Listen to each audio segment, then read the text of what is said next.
네, 여러분 안녕하십니까. 주식공장장 TV입니다. 자, 오늘 오랜만에 바이오에 대한 얘기를 좀 해보려고 합니다. 바이오, 매기가 살아날 듯 살아나지 못하고, 그죠? 뭐, 대형 바이오, 오를 만큼 오른 종목군들도 있습니다만, 아직까지 상당히 목마른 그런 시세에 지나지 않는다.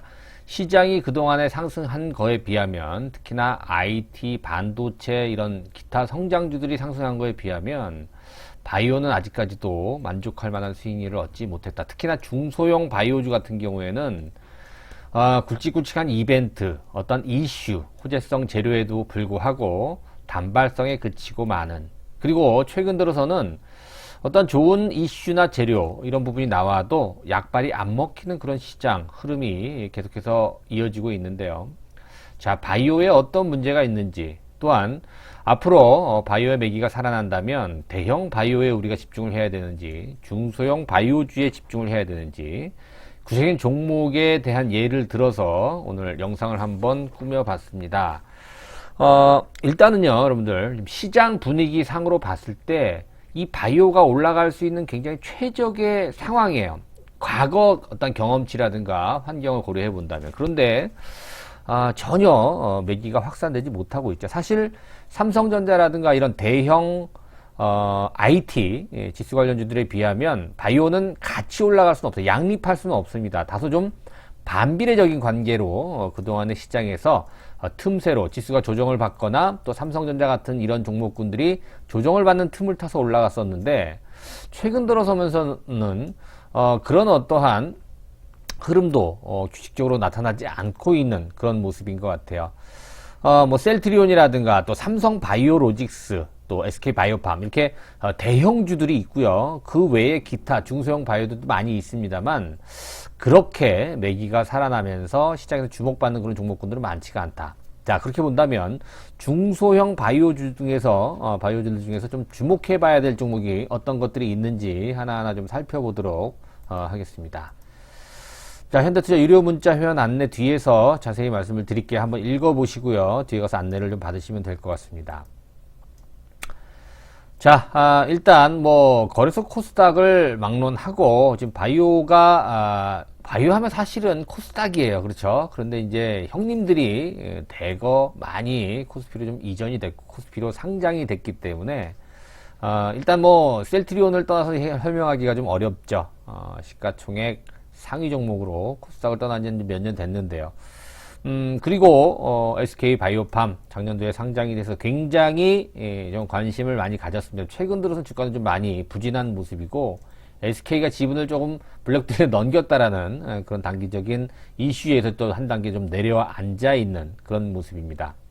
삼성 바이오로직스도 사실은 상당히 작년도에 주목을 받았었습니다만, 최근에 아직까지는 별다른 어떤 흐름이 나오지 못하고 있는 이 형님들이 바이오 시장에서 땡겨줘야 되는데 아직까지 좀 침체를 보여주고 있는 그러한 흐름인 것 같아요. 자, 일단 셀트리온의 흐름을 제일 먼저 한번 살펴볼게요. 셀트리온 뭐 제가 자주 언급을 해드린 종목 중에 하나인데요. 치료제가 일단 나왔는데도 불구하고 주가는 전혀 약발을 받지 못하고 있는 모습인데요. 오늘은 한 4% 가까이 상승을 했어요. 찾아보니까 레키로나주 코로나 치료제가 이제 유럽 진출에 초읽기에 들어갔다. 뭐 긴급 사용 승인, 긴급 도입 검토를 하고 있다. 뭐 이런 얘기들이 기사화된 것 같아요.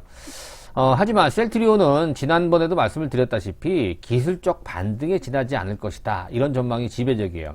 그리고 앞서 말씀드린 대로 이 바이오주들이 또 바이오 섹터가 전반적으로 살아나려면 셀트리온이 됐던 SK 바이오팜이 됐던 뭐 삼성 바이오로직스가 됐던 특정 이 큰 형님, 바이오 큰 형님들이 주도주로 등극이 돼야 됩니다만, 아직까지도 셀트리온은 그렇게 방향성을 제대로 좀 못 잡는 것 같아요. 물론 고점 대비해서 충분한 가격 조정은 나왔다라고 이제 보여집니다. 30만원 전후에서. 그러나 아직까지 치고 올라가기에는 이 거래 규모 자체가 강하지 않은 그러한 모습인 것 같고요. 자, SK 바이오팜 다소 좀 실망스러운 이슈 악재가 좀 나왔습니다만, 이제 바닥을 좀 잡아야 되는 그런 시점이 아닌가 생각이 되고요. 더 이상 추가적인 하락보다는 바닥을 만들어서 또 추세를 반전하는 그런 모습을 이제는 좀 진행을 해야 될 것 같은데, 아직까지도 바닥이라고 할 수 없을 정도, 그죠? 지나치게 많이 떨어져 있는 그런 모습인 것 같습니다. 매기가 살아나려면 SK 바이오팜 같은 것들이 이제 추세를 반전시켜야 되는 상황이기 때문에, 아직까지 대형 바이오주들은 언제 추세가 또 회복이 될지는 상당히 좀 답답한, 현재 시장과 좀 맞물리는 답답한 어떤 흐름이라고 볼 수가 있을 것 같아요. 자, 삼성바이오로직스도 한 단계 좀 밀려 내려와 있죠. 셀트리온처럼 한 단계 최근 2월달 들어서부터 이제 밀려 내려와 있는 그런 모습입니다. 자, 3월이 될지 4월이 될지는 알 수 없어요. 그죠? 이 바이오 한번 매기가 좀 살아날 가능성은 충분히 있다라고 보여지는데, 아직까지도 이 대장주, 대형 바이오 관련주들이 힘을 쓰지 못하고 있는 그런 모습으로 봐서는, 아무래도 지수에 대한 부담도 있고요.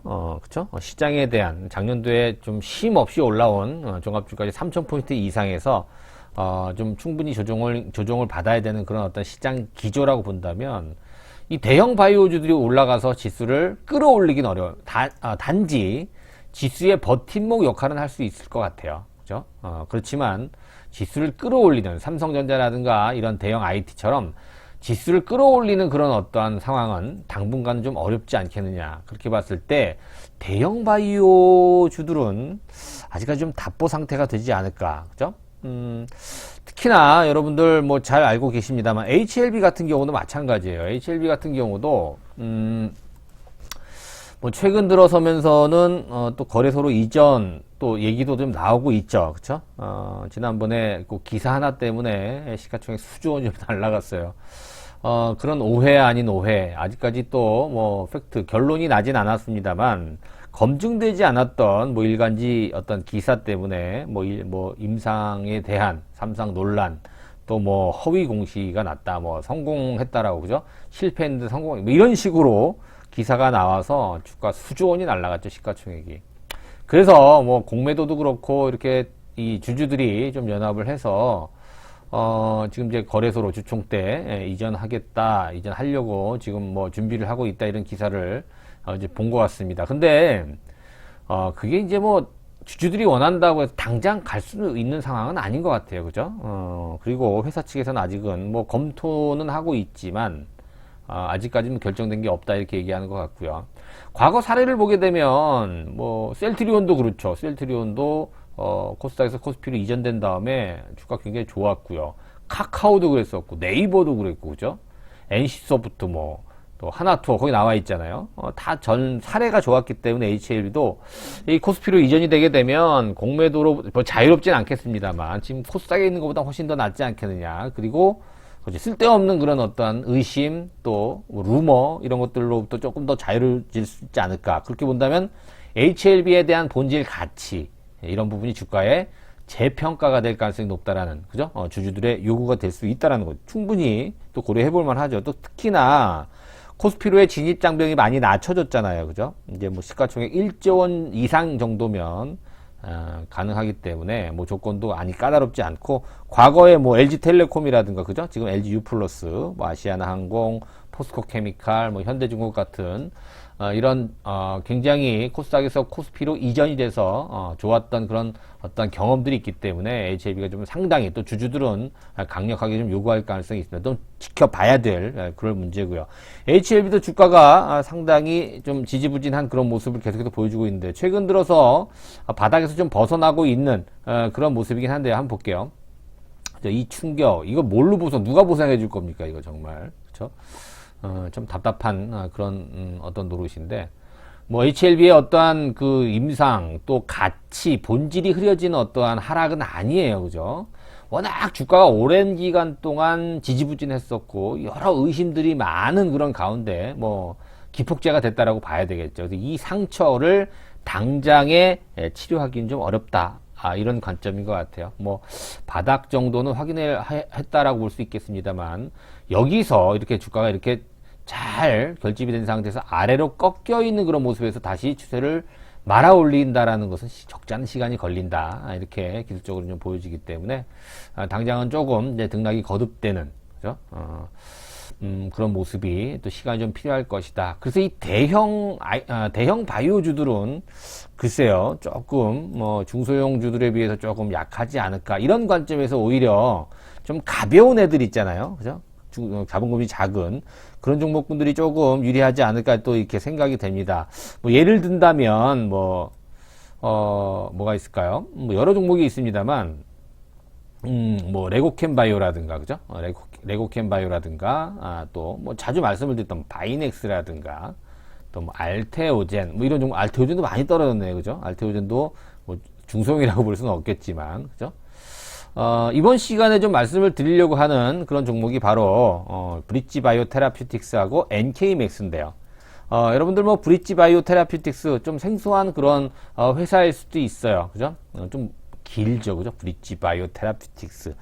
NRDO라고 하는 여러분들 단어를 좀 기억하실지 모르겠습니다만, No Research Development Only, NRDO. 대표적인 바이오 회사라고 볼 수가 있는데, 기술력이 있어요. 근데 리서치보다는 개발에 주력을 한다는 거예요. 그러니까 즉 초기 물질부터 계속 연구해서 물질을 갖다가 개발하고 또 그걸 임상하고 이래서 뭐 제품하고 승인받고, 이게 아니라 누가 이미 개발을 연구를 다 해서 초기 물질을 이제 연구를 한 걸 갖다가 돈 주고 사서 쉽게 개발만 하는 거예요. 임상할 수 있게끔. 그 다음에 거기에 대한 또 개런티를 얻는.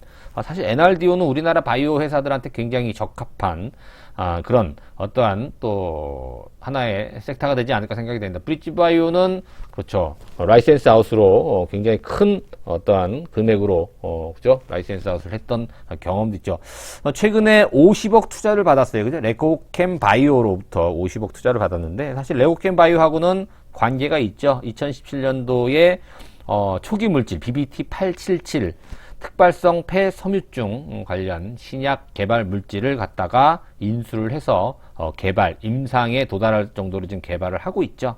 근데 이 원천 기술 초기에 기술을 갖고 있었던 레고캠 바이오가 50억 이번에 투자를 한다 그래요, 그죠? 제3자 배정 유상증자 방식으로.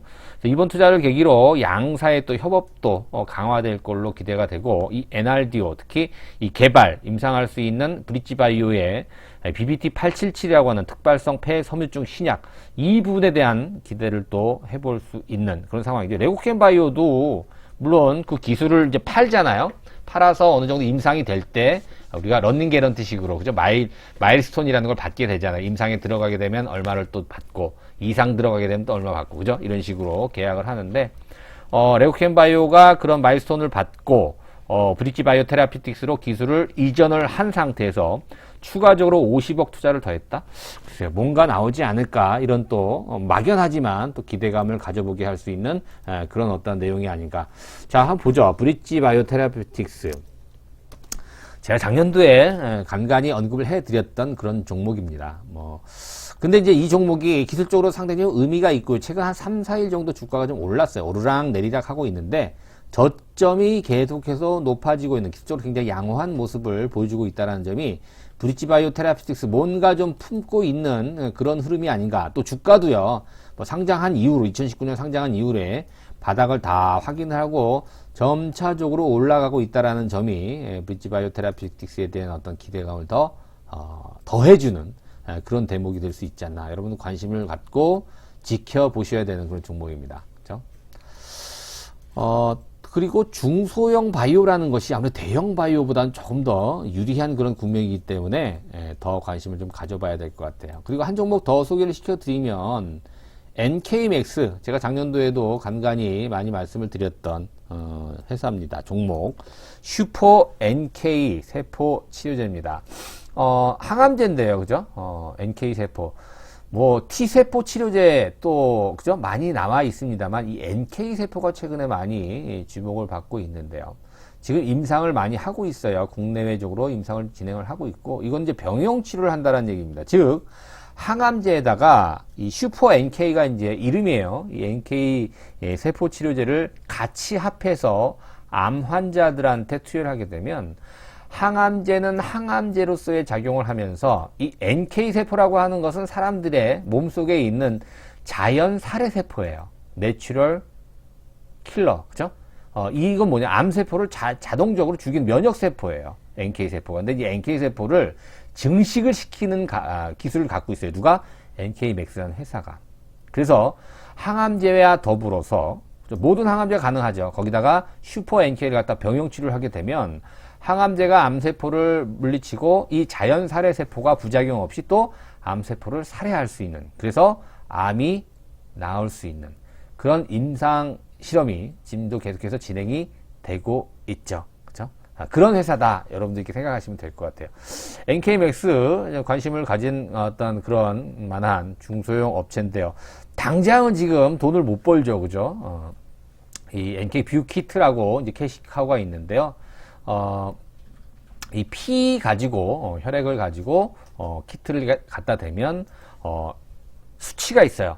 암에 걸릴 확률. 수치가 굉장히 많이 나오면, 또 아니면 수치가 좀 적당하게 나오면, 암에, 그렇죠. 지금 상당히 건강한, 그런 어떤 진단을 해볼 수 있는 NK뷰키트가 이제 캐시카우인데, 그 부분이 약간 좀 약해요. 그래서 아직까지는, 수익을 좀 많이 못 내고 있는 그런 회사인데, 앞으로가 기대가 많이 돼요. 이 슈퍼 NK가 상용화되고 임상 성공에 따른 그런 이슈는 계속해서 부각될 가능성이 있다, 이렇게 보여집니다. 주가를 한번 볼까요? 최근 들어서 뭔가 관리가 되고 있는 그런 모습이 나오고 있죠. 그렇죠? 주가는 상당히 지지부진했다가 작년 말부터 조금씩 회복이 되면서 주가 지금 관리가 잘 되고 있는 그런 모습에 2만원 전후 해서, 이 회사는 현대투자연구소에서 한 2번, 3번 정도 회사 직접 방문도 해봤고요. 그리고 여의도에 있는 뭐 IR도 저희들이 직접 참관을 해서 많이 평가를 했었어요. 근데 이제 주가, 바이오 주가라는 것이 당장 돈이 돼야 되는데 당장 돈이 안 되다 보니까 주가가 상장 이후에 굉장히 많이 떨어졌어요. 그리고 나서 작년부터 주가가 이제 회복을 하기 시작을 하는데, 만원대 바닥을 찍고 나서 지금 현재 2만원대까지 회복을 했습니다. 이게 이제 무상증자를 했기 때문에 주가가 많이 좀 떨어져 있는, 증자 때문에 떨어져 있게 좀 나와 있는 그런 모습인데요. 이 정도면 거의 이제 고점에 임박해 있는 주가 수준이다라고 이제 볼 수가 있어요. 기술적으로 보게 되면 매집이 상당히 작년 연말에 많이 돼 있고 잘 돼 있는 그런 모습이고, 최근 들어서 변동성은 있습니다만 저점을 맞춰주려고 하는 그런 주가 관리가 굉장히 잘 되고 있는 그런 모습이에요. NK맥스 한 번쯤 거래가 유입이 된다면 폭발할 수 있는 그런 잠재력을 갖고 있고요. 특히 항암제 중에서 면역 항암제, 면역 세포 치료제의 기술, 또 이 증식 배양할 수 있는, 10,000배까지 배양할 수 있는 그런 기술을 갖고 있다라는 그런 성장 잠재력에 여러분들이 주목을 해본다면 NK맥스 2021년도 한번 기대를 해볼 만한 중소형 바이오주가 되지 않을까, 이렇게 또 분석이 되고 있습니다. 결론을 말씀드리면 바이오가 매기가 한번 살아나긴 하겠는데, 당장은 지수에 대한 부담 때문에 대형 바이오보다는 중소형 바이오 쪽이 먼저 매기가 좀 확산이 되지 않을까, 이런 전망을 해봤는데요. 그나마 그동안에 관리가 잘 돼 있고 어느 정도 성장 잠재력이 있는 중소형 바이오주를 꼽으라고 한다면 뭐 많이 있어요. 그죠? 앞서 말씀드린 NK맥스도 있을 수 있겠고요. 그죠? 또 레고캠 바이오라든가, 또 앞서 말씀드린 브릿지 바이오 테라피틱스라든가 많이 있습니다. 그죠? 올릭스라든가. 또 오늘은 그 중에서 브릿지 바이오와 또 NK맥스에 대해서 좀 알아보는 시간을 가졌어요. 글쎄요, 뭐 대안이 될 수 있겠습니다만은 대형 바이오보다는 당장은 중소형 바이오주에 좀 관심을 좀 가져볼 필요가 있겠고, 그렇다고 해서 대형 바이오를 버리라는 얘기는 아닙니다, 여러분들. 좀 시간이 많이 필요한, 또 지수에 대한 부담을 갖고 있기 때문에 어느 정도 시간이 좀 필요하다, 이런 말씀을 드리면서 오늘 방송은 좀 이 정도까지만 하고요. 현대투자 문자 회원 가입 안내만 드리고 마감하도록 하겠습니다. 3개월, 6개월, 12개월, 1년이 있고요. 현대투자 문자 회원 가입 원하시는 분들은 계좌로 입금을 해 주시고, 전화번호로 입금하신 분 성함만 문자로 남겨주시면 컴퓨터에서 직접 전화를 드려서 어떻게 활용을 해야 되는지 상세하게 설명을 해 드리도록 하겠습니다. 자, 어려운 시장이에요. 그죠? 늘 수익만 냈었던 작년도의 시장이었는데, 최근 많이 수익이 좀 안 나고 있고 또 손실을 좀 보고 있는 그런 시장이기 때문에 여러분들 이번 고비를 좀 잘 넘기시면요, 또 좋은 기회가 분명히 올 거라고 기대를 좀 해볼 수 있을 것 같습니다. 자, 오늘도 구독하기, 좋아요 함께 부탁드리겠습니다. 고맙습니다.